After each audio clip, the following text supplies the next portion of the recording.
Ce tutoriel traite du périphérique de boucle. Le périphérique de boucle est un boîtier blanc et jaune ayant un peu la forme d'une souris d'ordinateur.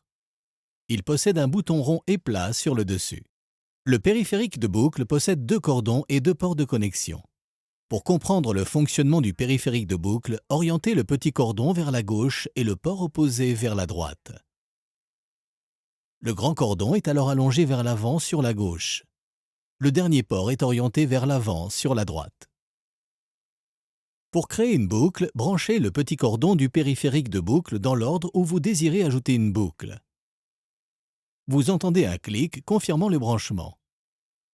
Dans ce cas, il s'agit d'un autre périphérique. Mais vous pouvez aussi le brancher directement sur le concentrateur si vous désirez que la boucle apparaisse au tout début du programme. Lorsque vous connectez la boucle, gardez les périphériques existants alignés pour marquer que la boucle est un cercle se prolongeant vers l'avant pour ensuite retourner à la ligne originale. Dans cet exemple, un périphérique d'audio est connecté au concentrateur sur le port 4. Un périphérique de boucle est connecté à ce périphérique d'audio.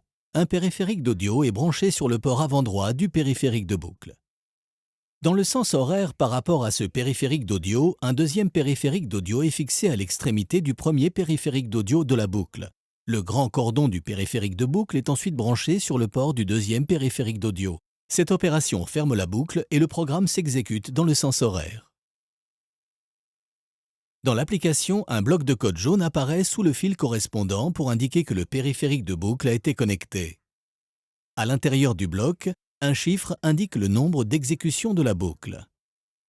La fin de la boucle est indiquée dans le bloc indiquant « Fin de boucle ». Tournez le bouton jaune jusqu'au nombre souhaité d'exécution de la boucle. Dans cet exemple, nous avons choisi 3. 1, 2, 3. Fil 4 guitare. Jouer C5 à un point de vitesse. Boucle exécutée 3 fois. Jouer D5 à un point de vitesse. Jouer E5 à un point de vitesse. Fin de la boucle. Fin du fil.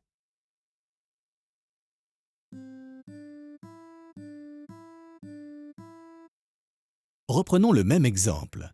Le concentrateur est connecté au périphérique d'audio et un périphérique de boucle ajoute deux périphériques d'audio dans la boucle, mais le premier périphérique d'audio est déconnecté du périphérique de boucle.